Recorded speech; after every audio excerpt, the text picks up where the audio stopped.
In continuation of our series on Pearls of Wisdom, we were conversing with Dr. V.K. Gupta. Let's continue. Sir, जब आपने NHMC join किया, Nehru homeopathic medical college and hospital, तब homeopathy का status क्या था? जिस time मैंने admission लिया उस वक्त होम्योपैथी को ज़्यादा मान्यता प्राप्त नहीं थी। मैंने एडमिशन लिया था 1965 में, जबकि कुछ स्टेट में होम्योपैथी रिकगनाइज हो चुकी थी, लेकिन उसको उतनी मान्यता प्राप्त नहीं थी। गवर्नमेंट जॉब्स नहीं थी, अब सोसाइटी में कोई स्टेटस नहीं था। यदि हम किसी को कहते थे होम्योपैथी पढ़ते तो मुँह ही फेर लेता था। तो मतलब इतनी हालत ख़राब थी। तो लेकिन जब हमने एडमिशन ले लिया और हमने कहा भी हमको तो डॉक्टर बनना है, तो हमने पूरी मेहनत करके हमने नेशनल होम्योपैथी मेडिकल कॉलेज से GHMS किया और मैंने 5 साल अपने कॉलेज में टॉप किया, क्योंकि मैं डॉक्टर बनना चाहता था। और जैसे हमने पास किया तुरंत मुझे हाउस जॉब मिल गई कॉलेज के अंदर, और 6 महीने की हाउस जॉब के बाद मुझे फिर कोई नौकरी नहीं मिली।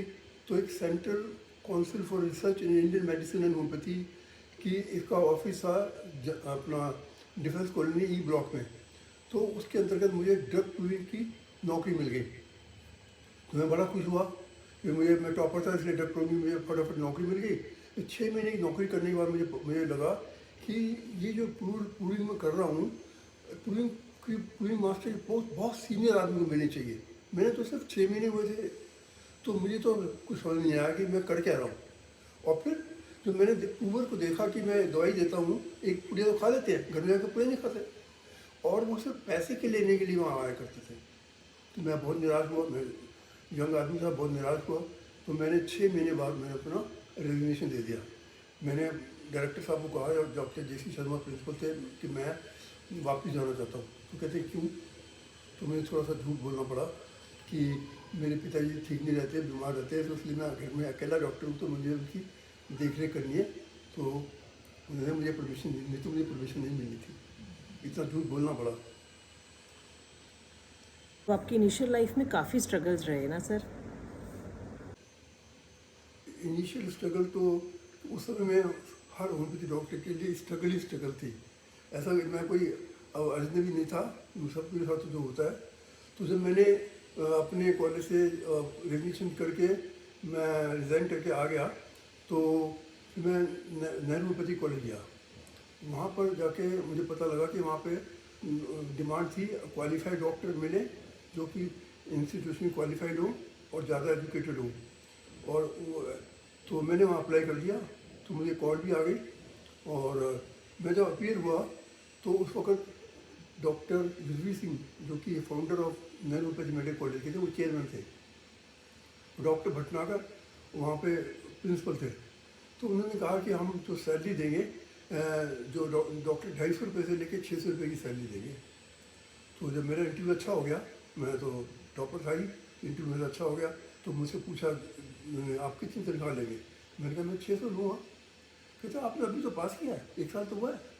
मैंने कहा सर बात यह है कि डिप्लोमा कोर्स में मैट्रिक के बाद एडमिशन होता है, और डिग्री कोर्स में हमारे वहाँ 12वीं पास होता है। तो 2 साल तो मेरे फालतू लोगों लग गए, और 1.5 साल मेरा प्रोफेशनल कैरियर में ज़्यादा हो गया। तो 3.5 साल में डिप्लोमा होल्डर से सीनियर भी हो गया, और मैं टॉपर भी हूँ। आपने कहा टॉपर भी चाहिए, तो मैं टॉपर भी हूँ। तो उन्होंने कहा कि अच्छा, बात तो बड़ी कन्विंसिंग है। तो सब हंसे भी। तो कहते नहीं, हम आपको 450 रुपये देंगे, क्योंकि हमारी वाइस प्रिंसिपल की तनख्वाह 475 रुपये है। तो हमने मान ली बात। अच्छा, उसके बाद के कुछ महत्वपूर्ण पड़ाव बताएं। जब मैं नेहरू कॉलेज में आ गया, तो मुझे लखनऊ के एक बहुत फेमस डॉक्टर अरोड़ा हुआ करते थे, जो कि हमारे यहाँ फाइनल ईयर में एग्ज़ाम देने आए थे। तो उन्होंने मेरी मैथमेटिक्स में बड़े नॉलेजेबल माने जाते थे, मुझे डिस्टिंक्शन मिली। तो वहाँ लखनऊ छोड़ने से पहले मैं उनके पास मिला। मैंने कहा साहब मैं दिल्ली जा रहा हूँ, तो मुझे कुछ सहायता तो चाहिए होगी, किसी के साथ बैठना होगा, सीखना होगा। तो उन्होंने एक चिट्ठी लिखी थी मेरे कि उस वक्त के लीडिंग दिल्ली के डॉक्टर थे, मैं नाम नहीं बताऊँगा। तो मैं उनके पास चिट्ठी लेके गया, तो कहते वो कलकत्ता के पढ़े हुए थे और मैं लखनऊ पढ़ा। कहते कलकत्ता कॉलेज तो बहुत अच्छा है, नेशनल होम्योपैथी कॉलेज जो है ऐसा ही है, मतलब कुछ ज़्यादा स्टाफ नहीं, कुछ नहीं। तो मैंने उनको ये कहा, मैंने कहा सर अच्छे कॉलेज से बुरे भी निकलते हैं और बुरे कॉलेज से अच्छे भी निकलते हैं। और बाद में मुझे ये सिद्ध हुई कि मैं ठीक ही निकला। आपको इनिशियल प्रैक्टिस में किस किस ने गाइड किया सर? मेरे पास प्रैक्टिकल एक्सपीरियंस तो था नहीं, इसलिए मैं डॉक्टर भटनागर जिन्होंने मुझे मार्गदर्शन किया था, मैं उनके पास बैठता था। फिर मैं एक डॉक्टर रवि साहनी थे जो कि करोल बाग में थे, और वो भी लखनऊ कॉलेज में पढ़े थे। मैं उनके पास जाके ट्रेनिंग पाता रहा। फिर मैंने वहाँ पे पूड़िया बांधता था, और 2 साल तक वही काम करता रहा। और उधर से नेहरू होम्योपैथी कॉलेज में मैं पढ़ाना शुरू कर दिया था, क्योंकि मुझे जैसे ही मैं दिल्ली आया, 6 अक्टूबर को मैं दिल्ली आया, तो मुझे 8 अक्टूबर को मुझे नौकरी मिल गई थी। मैंने कॉलेज ज्वाइन कर लिया था, और कॉलेज की मैं मॉर्निंग इवनिंग दोनों शिफ्ट पढ़ाता था।